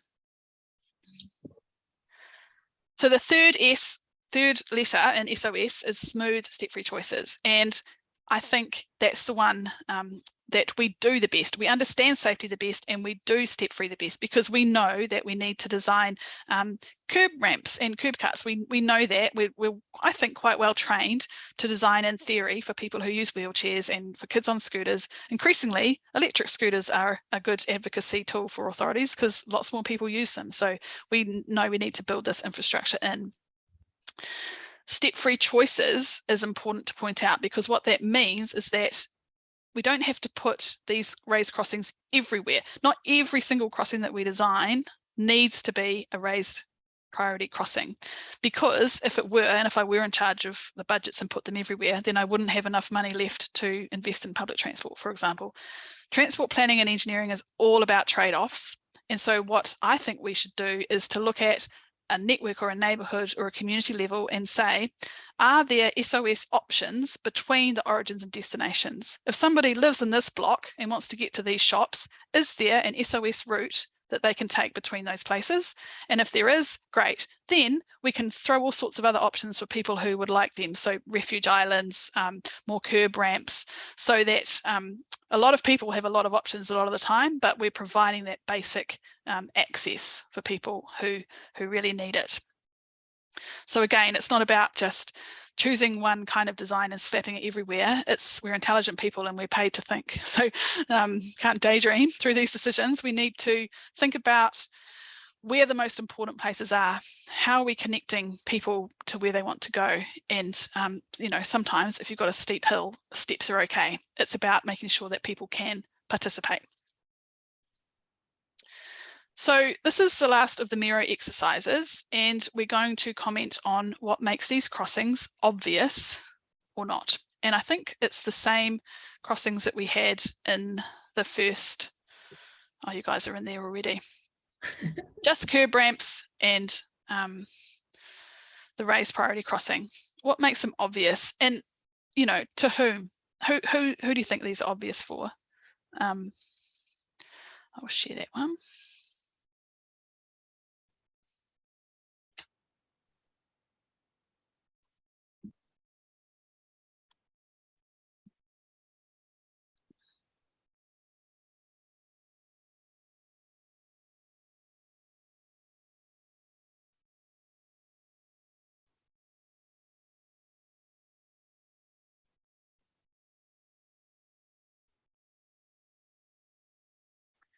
Prue, have you had any, like in the engagement you've done, people, you know, maybe even use the word obvious, or you might, you know, think about it from now on since I've banged on about it so much?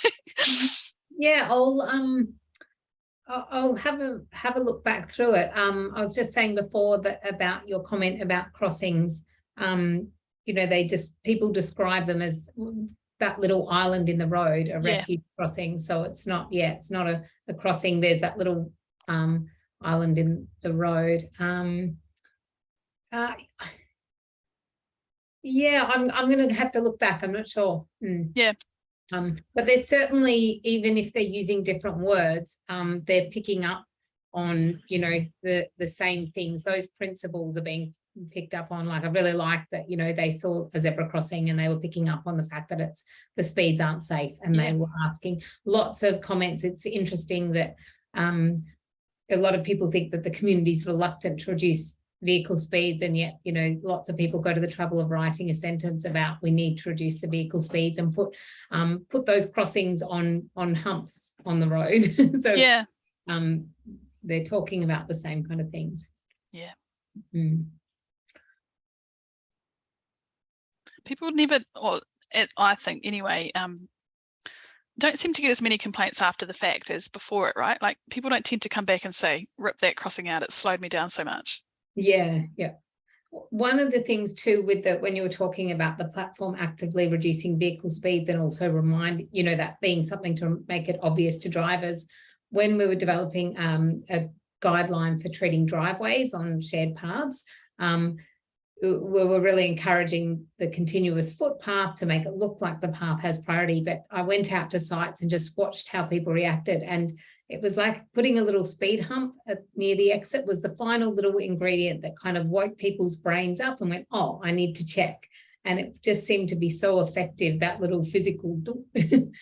Oh, that's so interesting you say that. I have a friend who did a research paper on that same thing on a busy arterial road in Auckland. So where there's, you know, in older neighbourhoods where the driveway comes right up to the footpath and there's not very good visibility, he and I have talked about it a lot and concluded that that's the only thing you can do. Put a little speed bump in, it actually slows drivers down and it wakes them up and just gives that reminder, because it's really hard. My mum lives in a driveway like that and she's a clumsy daydreamer. And it drives me nuts because I'm always thinking I need to tell her to pay attention. Bridget, there's no use telling her to pay attention. So might just do some tactical urbanism with a sack of concrete one night and just put a little speed bump in, because they're really, really good. So yeah, you guys, people have done what I wanted you to and learned all about it. So what makes a priority crossing obvious? It's it's the raisedness of it, it's the tactiles, the zebra markings, it's obvious to the drivers, obvious to both pedestrians and drivers, the stripes, obvious to drivers, a little less for pedestrians. Well, the thing is that they're good for pedestrians who are looking to cross the street, and that's the main thing for a mid-block crossing, that it's not on their path of travel, but that's because they want to be going somewhere. We did a study, I should have included a slide actually, of when I think it was just a curb cut crossing, curb ramps was changed to a raised priority crossing on a street in central Hamilton. And there was a heat map drawn of where people crossed the street before and after that crossing was put in. And the change from this random chaotic mess of people jaywalking everywhere to a really solid line of people being attracted to that crossing and crossing there was remarkable. And it actually helped convince the local politicians to keep that crossing in, even if they wanted to remove some of the other interventions that we had made. So they must be obvious to pedestrians. They attract people because they know intrinsically that it's a great place to cross.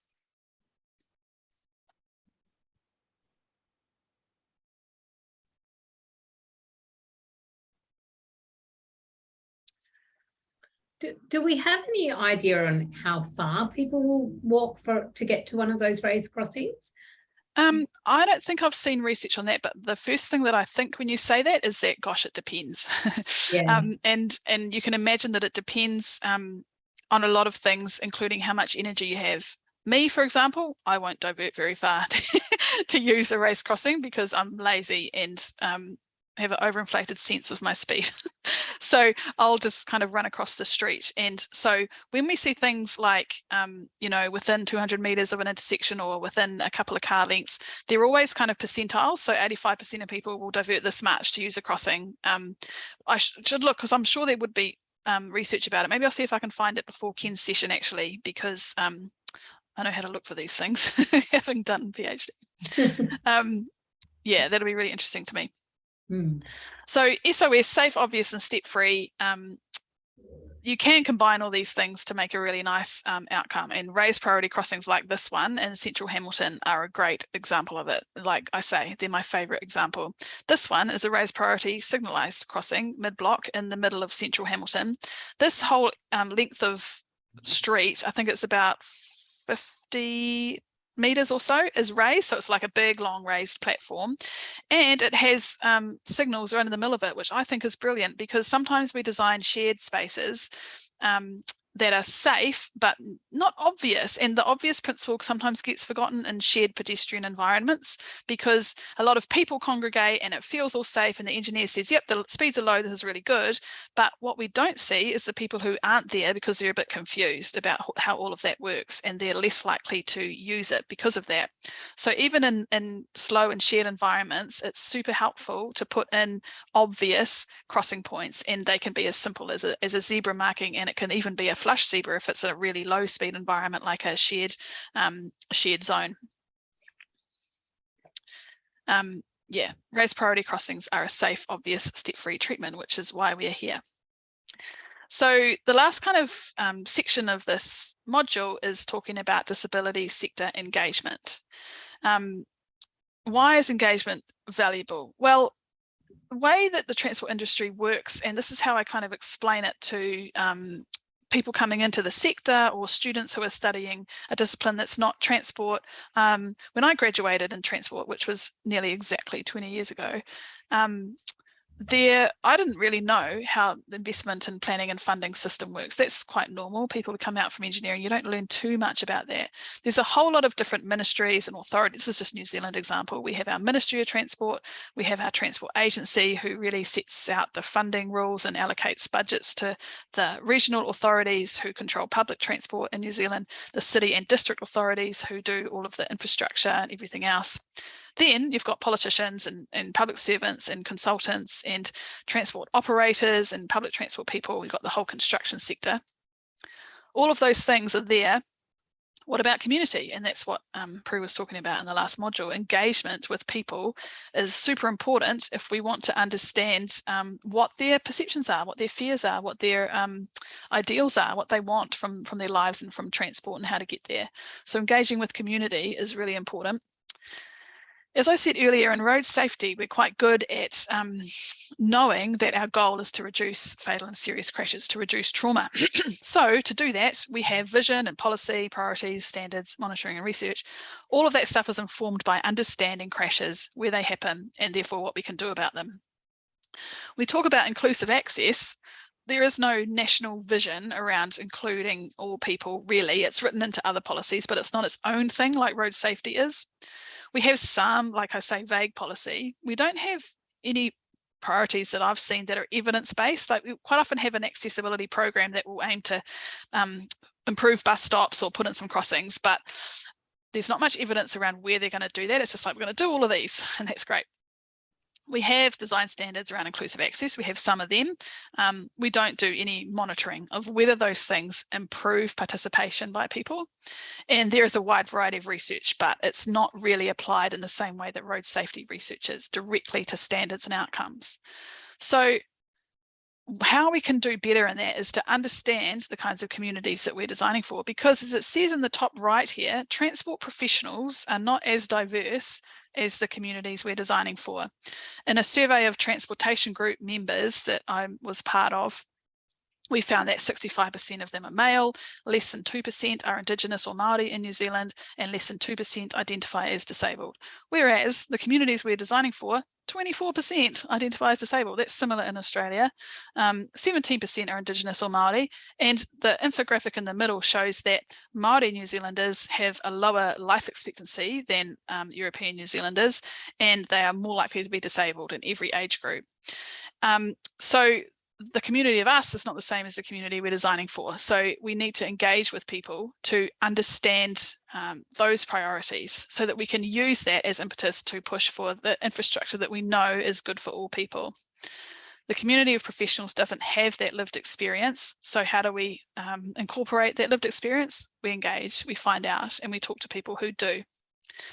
So there's a guide here. I think I put it in the resources for you, but I'll check about disability sector engagement in transport. It's New Zealand specific, but the principles are the same. It could be applied elsewhere. I couldn't find one for Australia specific to transport. There's some disability sector stuff for the health sector, but this one might be useful for you. And I'm going to go through what we say in that guide right now anyway. The reason that we want to be proactive is because at the moment, we are in between reactive advocacy and consultative. I don't know when I dreamed up these words, but they're way too big for 3:39 New Zealand time in the afternoon. Consultative planning. This is kind of what we do now. We ask disabled people what they need sometimes when we're doing a program of works, or when we've already decided what we're going to do actually and just want their opinion on whether it's a good idea or not. And quite often we are left with reactive advocacy, where disabled people will demand something, or they'll complain about the fact that the buses drive straight past them, or you know, we have in New Zealand taxi drivers overcharge blind people because they can't see what they're paying for. It's rife. We don't have proactive inclusion, which is what we do have in road safety. We accept as a transport sector that we should be designing safe environments, so we proactively measure that and do something about it. Accessible transport, we rely on disabled people to complain, to do it better. That's why we need to get better at engagement. And this is a zoomed up version of a flowchart that is in that engagement guide. Do we understand the impacts of this activity on disabled people? If we don't, then we need to do some research on who the project impacts.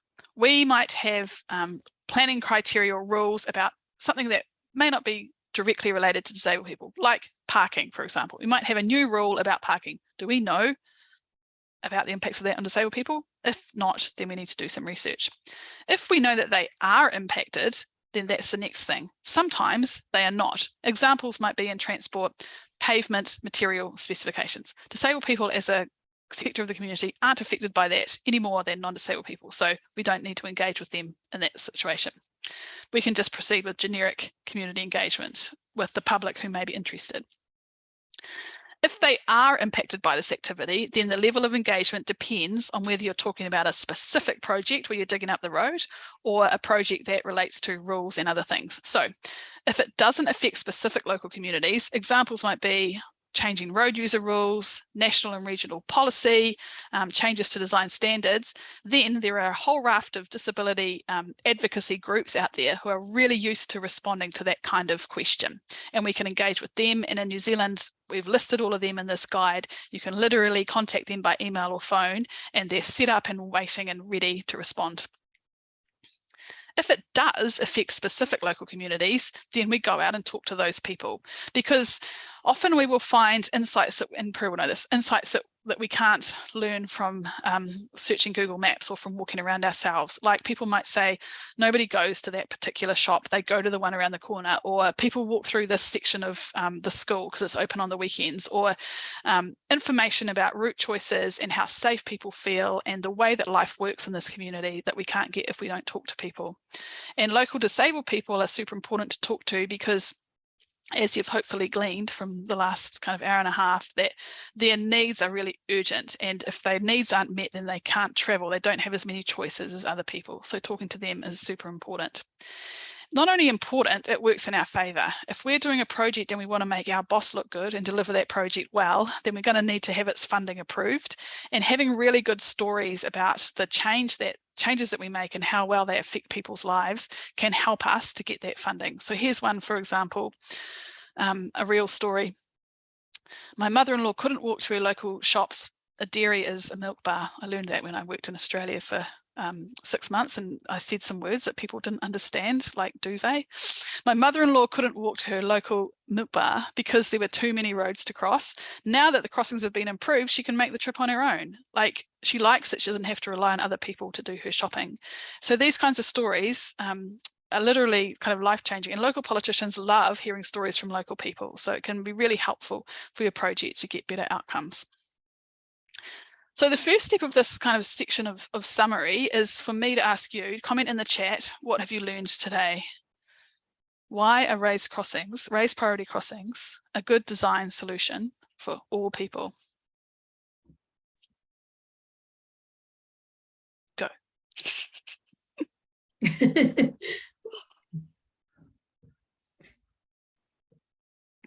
They are obvious. Oh, that's it, I quit, I've done my job. No, they're still going. They're still going. Oh, good. Slows down traffic, makes it safer. They stand Yay. smooth. Oh, Anthony, yeah, so I told you there's going to be new and exciting insights.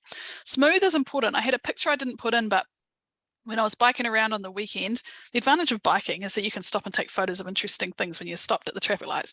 There was roadworks at an intersection. The traffic islands were there. The pedestrians waited at the islands because it was a signalised intersection, and there were little plastic ramps to help people get over the curbs because it was under construction, but the middle of the islands was all gravel. So gravel is not an accessible surface, right? It's not safe, obvious and step free, because you'll get stuck in it if you use a wheelchair, if you use a mobility scooter, even if you're just not that steady on your feet. We really need smooth surfaces. So I think about that quite a lot, and it comes up a lot. I haven't even mentioned construction works, temporary work sites.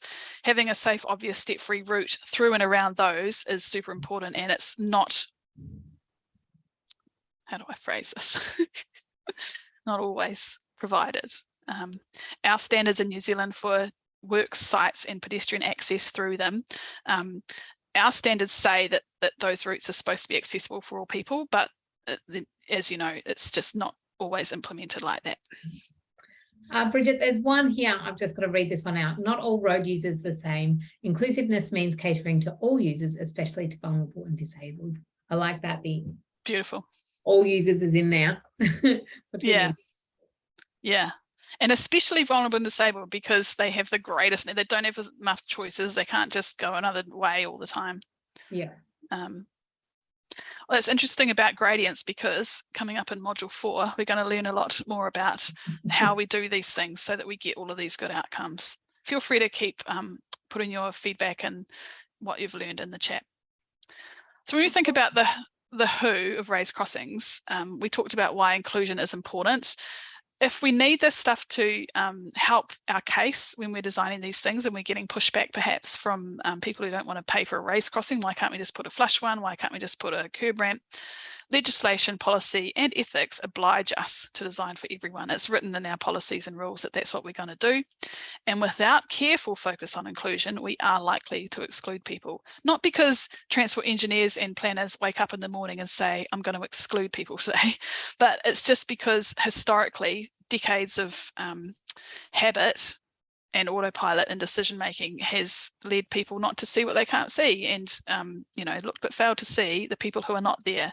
It's really tricky to be proactive about something that you've never thought about. It's nobody's fault. It's just hasn't been a habit. What have raised crossings got to do with drivers' behaviour? Drivers' minds are wandering most of the time. You know, I've got a lot of people who I've talked to about my PhD who come up to me years later and they're like, I think about you every time I drive. They don't like it. They don't like knowing that everyone else's minds are wandering. Nevertheless, we still all get there most of the time pretty safely, which is remarkable. Human brains are amazing. Raised crossings are conspicuous, so they're likely to capture drivers' attention if they're well designed, which Ken will help us to work out next module. And even if they don't capture a driver's attention, they slow drivers down if they're well designed. So it matters less if the drivers or the pedestrians are daydreaming. Why are human states and traits important? Well, we've all got varying strengths day to day, right? I've just been talking to you for a couple of hours, and then I'm about to bike home. So I'm going to choose a nice quiet route where I can switch off and relax, and not a really busy, heavy trafficked route where I have to pay attention because I don't think I've got it in me. Some people have a permanent impairment that affects their strength and everything. And so if we design for people who are tired, people who feel sick, this everyday language, it'd be really cool if you share that with your colleagues when you're talking about this kind of stuff. Notice when someone's feeling tired or sick, or, you know, recovering from COVID. In fact, there's an article I think I shared in the resources about, or maybe that was another talk, I'll put it in the resources, about the disabling impact of long COVID. We've got a lot of people out there who are fatigued, are tired, and not on top of their game like they were before they had COVID, and that's affecting the way that they move around. And I think that everyday transport professionals that we work with can relate to that, perhaps a bit more than talking about people who use wheelchairs as though there's some other kind of group. This is about all of us. What are permanent, temporary, and situational impairments? I'll put that Microsoft inclusion stuff in the resources if it's not there already as well, because that's people really, that's quite a good little exercise to do if you're having a lunchtime chat or something. If you have to hear back, report back to your workplace about what you've learned on this course, perhaps look up that Microsoft inclusion toolkit and talk about those temporary, situational, and permanent impairments. I can't remember why I put an asterisk on autism. It might be because it's my favorite disability to talk about, because people who are autistic are awesome, and we don't have good design guidance for them, but obvious environments are super good for autistic people because they can be very confused in a big massive car park, for example, where there's no obvious way to walk from one side to the other. And we have lists there of temporary and situational challenges that affect people. Have a go at your next project, just describing the community that you're working for when you, before you get into the infrastructure design. So just think about, who are these people? What is the deprivation status of this community? What kinds of ethnicities do we have here? Have a look for yourself in terms of what your community makeup is. What's, you know, how many children do we have here? And quite often I'll report those numbers, because sometimes we'll say, oh, do we have any older road users here? We have humans everywhere. So even if it's a relatively low proportion, there will be some older people in this community. And saying that in a report, there are 538 people aged over 65 in this community, that can be really compelling for people who want to invest, because those are real people all of a sudden, and not just a generic design standard. What are the SOS principles of inclusive street design? I think you all know this by now. Safe, obvious, step-free, smooth step-free choices. Remember too that safe means feeling safe as well. And the transport sector is still dominated by men, a lot of whom don't necessarily relate to that feeling of not being safe, especially when walking, and especially at nighttime in the dark or in you know, dodgy places. So feeling safe and comfortable is a super important objective to attract people to use what we're designing for them. And so I think that's it. If anybody has any more questions or discussion. Thanks, Bridget. There was a discussion that Hafez thought we could put to the panel here. So it was a couple of comments that Estiara has made, and she said that she's working in a government area. I feel they're not really concerned about people walking or disabled people because they're more focused on bigger issues like MRT and LRT, which I think might be transport acronyms for major transport projects. Yeah. What do you suggest for me to raise this issue in my organisation? So, yeah, Bridget, any thoughts or anyone else? Yeah, well, I'll just offer something that comes to mind. There's some big projects going on in New Zealand at the moment as well, and the word equity is really helpful. Has anybody thought about an equity lens on this project or an equity analysis? Because that's a really good way to bring in not only disability and the variety of people, but income as well. And so that can be one way to do it. And also clients quite like to be seen to be equitable. So they might go, oh yeah, well, that's interesting. The less likely to say that's got nothing to do with this than thinking about, you know, a local disabled person who they might write off as not being as important as other things. But I don't know, what do you reckon, Hafiz? I think that, I tag on that because in safety, for example, we've learned that, if you use road safety by itself, it's not cutting through the noise. We tag it on climate action or quality of life or equity. So what I would suggest to Estiara is like find all those friends of active travel and tagging your message to them. That would be way more effective. Ken, have you got any thoughts? I think they're both good ones. I like if we can utilize any hooks of legislation or the like to sort of mandate these things, or at least present it to directors or others as a mandated legal requirement. It's not an optional thing, and we have to be doing this, and the program has to have appropriate allocation. So if we can leverage off that, I think it's a good thing. I did want to also say that if anybody does have any very specific design challenges, design things that they want me to cover, pop it into the chat or shoot me an email.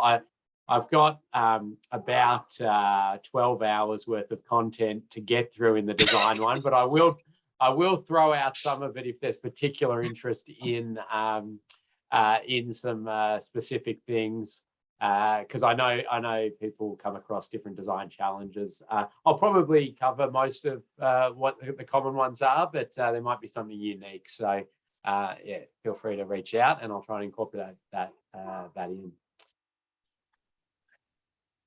Are there other questions, Prue, or any other things that we want to?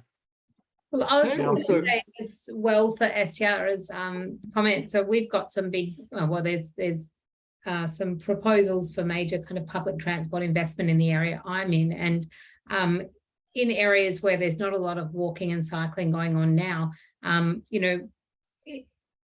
rather than just hanging our hat on one big project that might be a decade away, we can be preparing our walking and riding networks for the improvements in active transport. And doing that, people are starting to see little projects on the ground that no matter what connect them to attractors and the networks that are going to be extended. So the way I see our walking and cycling networks is it's not one big project. We've got thousands of little projects we need to roll out, and that needs to be an ongoing thing that we get used to, but people can also get to see on the ground how the environment's changing in preparation for these big projects. So it might be an opportunity to produce something tangible in the lead up to a big project, perhaps. Yeah, it does make sense.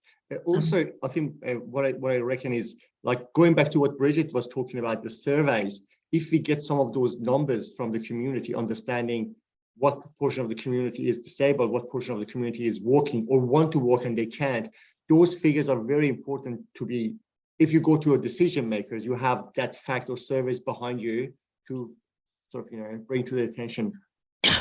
I've got a link I'll put in resources on. In New Zealand, our statistics department collects data on a specific question of, do you have difficulty walking?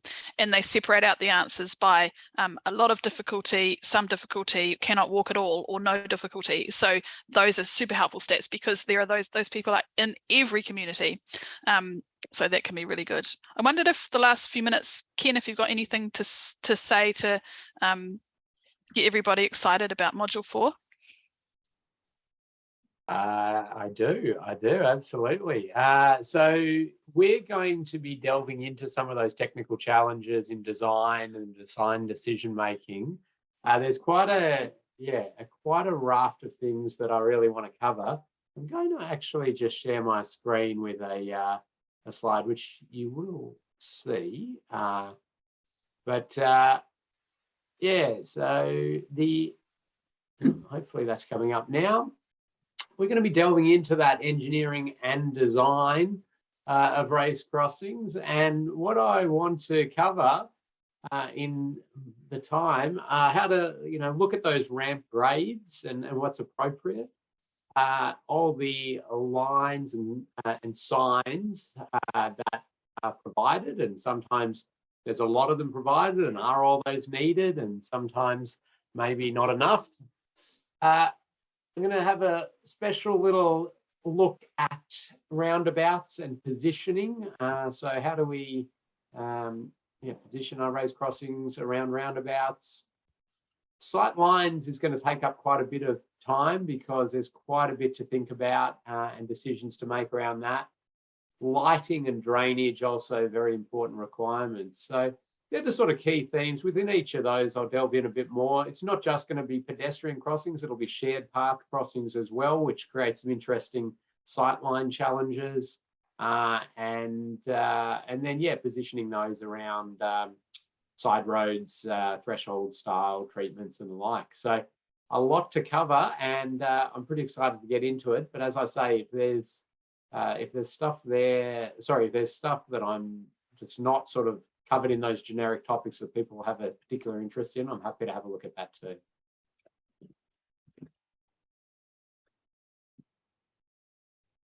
Well, I think we'll wrap it up there. Thank you, Bridget. That was an amazing presentation. Some of the things you asked me to snapshot, I've just snapshotted and put them on the Miro board. So we've got stuff all in one place there. If anyone wants to go and have a look, and they can reflect on all the sessions from so far. Also, hopefully you found the resources section in Moodle, and also Bridget's presentation is there in the modules as well. So the modules are all there, and you can go and reflect on that. I know there were some great resources, and I think they've been put in the middle as well. But we will see you on Friday for Ken's presentation. Thanks, everyone. Great participants we've got. Looking forward to seeing you on Friday. Thank you, Bridget. Thank you, Bridget.